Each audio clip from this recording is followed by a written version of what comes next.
그동안 몰라서 실수하고 볼품없는 삶을 살아온 것 같습니다. 앞으로 선택을 하면서 남은 인생을 아주 의미 있게 효과적으로 살려면 순간순간 무엇을 선택의 기준으로 삼으면 좋을까요? 행복한 노년, 이것만 지켜보세요. 법륜 스님은 행복하게 나이 드는 법에 대해 5가지 원칙을 제시했습니다. 지금까지 안 죽고 산 것만 해도 대성공입니다. 과거를 좋게 생각해야 미래가 좋아집니다. 과거를 자꾸 나쁘게 생각하면 자기 인생이 비참해집니다. 제일 간단하게 생각하는 건 지금까지 잘 살았다. 앞으로도 잘 살 거다. 이렇게 생각하는 겁니다. 지금까지 나는 오류투성이로 살았다. 이렇게 생각하면 얼굴에 검은 그림자가 드리웁니다. 지금까지 내가 산 것은 대성공이다. 이렇게 생각해야 입가에 미소가 돕니다. 생각을 긍정적으로 해야 합니다. 연세가 들면 젊은 사람과 차이점이 있습니다. 조그마한 애가 제잘제잘 말을 잘하면 말을 잘한다고 합니다. 그런데 노인이 말을 많이 하면 잔소리가 많다고 합니다. 이렇게 평가가 다릅니다. 젊은 애가 빠릿빠릿다니면 재빠르다고 합니다. 그런데 노인이 빠릿빠릿다니면 주책머리 없다. 이렇게 말합니다. 젊은 애가 어떤 꿈을 가지고 뭘 하겠다고 하면 야망이 있다고 합니다. 그런데 노인이 이것저것 하겠다고 하면 노욕이라고 말합니다. 이렇게 똑같은 행동인데 젊은 사람과 나이 든 사람에 대한 평가가 서로 다르다는 겁니다. 성질이 서로 다르기 때문에 그렇습니다. 그래서 지금 노인이면 노인에게 맞게 살아줘야 한다는 겁니다.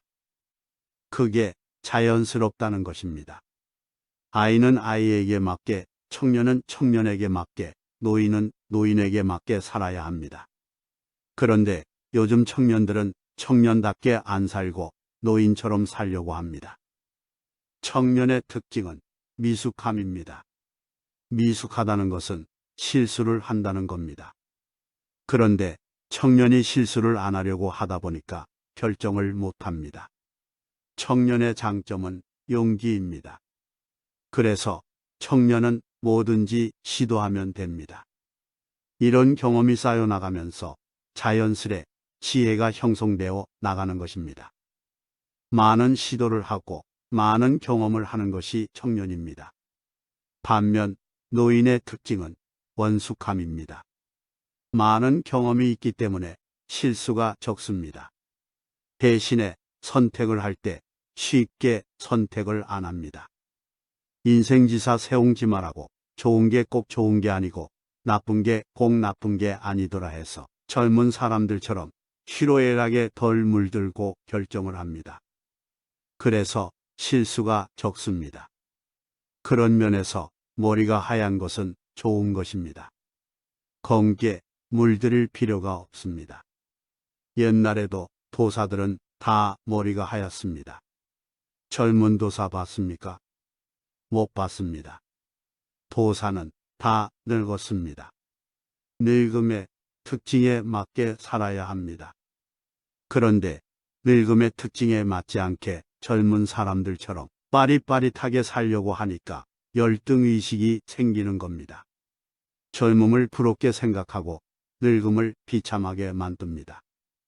이것은 자기에게 주어진 상황을 부정적으로 바라보기 때문에 그렇습니다. 주어진 상황을 긍정적으로 볼 줄 알아야 합니다. 첫째, 나이가 들면 말이 좀 적어야 합니다. 그런데 늙으면 늙을수록 말이 많을 수밖에 없습니다. 아는 것이 많기 때문에 그렇습니다. 젊은이들의 미숙함을 보면 자꾸 말을 하게 되거든요. 그런데 젊은이들은 그런 미숙함이 젊음의 특징입니다. 자꾸 실수를 해가며 배워나가야 지혜가 느는 것이지 말로 가르쳐준다고 배워지는 게 아닙니다. 그래서 가능하면 틀리는 것을 지켜봐 주는 게 좋습니다. 직접 경험해 봐야 알지 얘기해 준다고 아는 게 아닙니다. 미리 안다는 것은 쉬운 일이 아닙니다. 너무 욕심내면 안 됩니다. 젊은이들이 시행착오 하는 것을 지켜봐주는 힘이 있어야 합니다. 그런 의미에서 첫째, 입을 좀 다무는 게 좋고, 입이 잘 안 다물어지면 염불을 많이 하시라는 겁니다. 둘째, 욕심을 좀 내려놔야 합니다. 욕심 없는 사람은 없지만 젊은 사람이 욕심을 갖는 건 괜찮은데 나이 들어서 욕심을 내면 좀 취해집니다.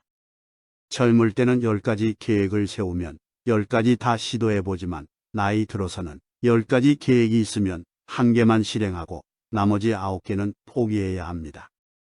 인생을 미리 포기하고 낙담하라는 것과는 성격이 좀 다릅니다.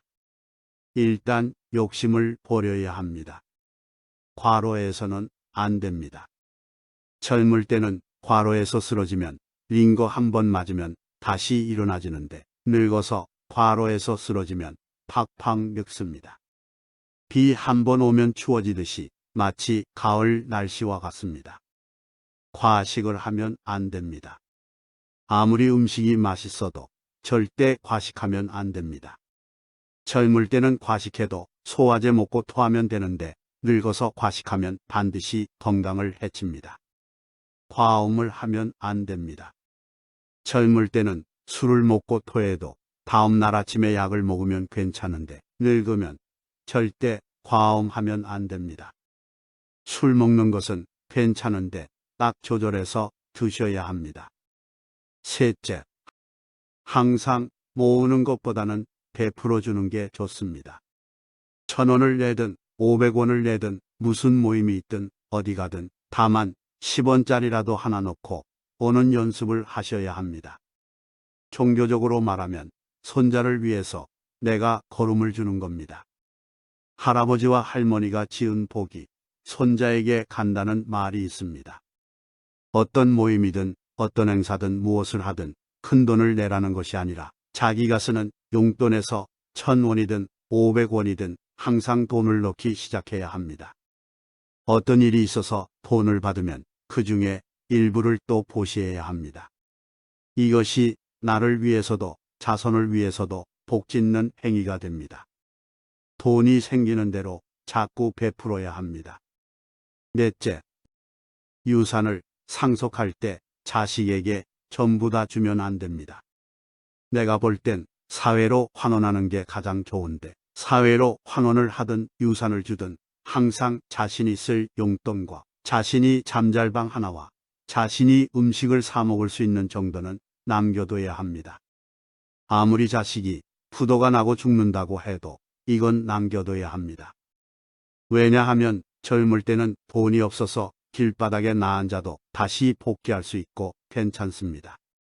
그러나 늙어서 길바닥에 나앉으면 추해 보입니다. 절대 자식에게 상속을 다 주면 안 됩니다.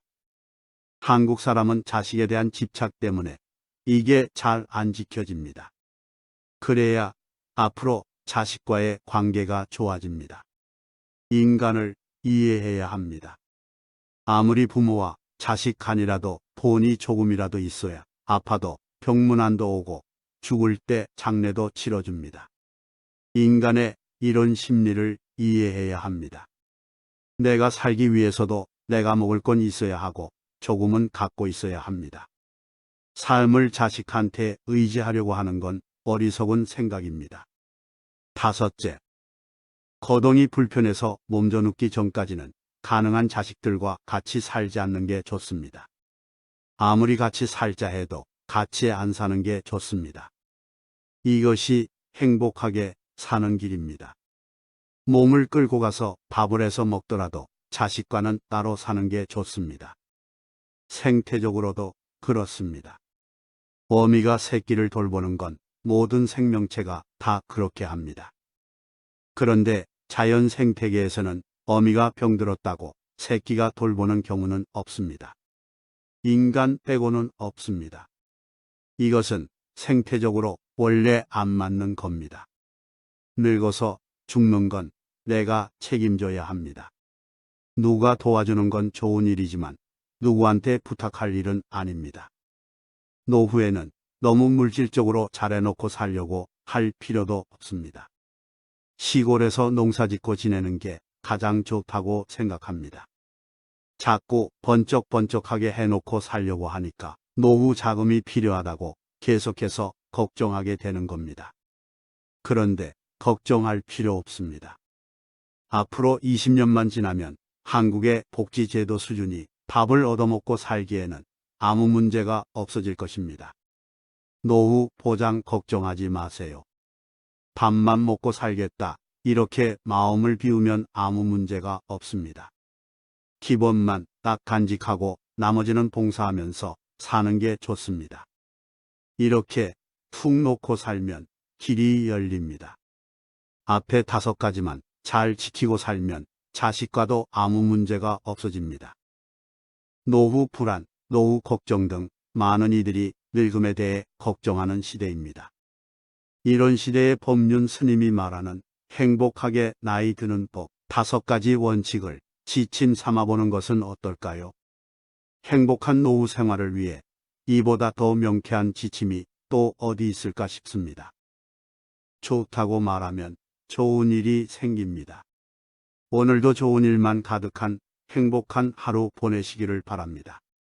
끝까지 시청해 주셔서 감사합니다.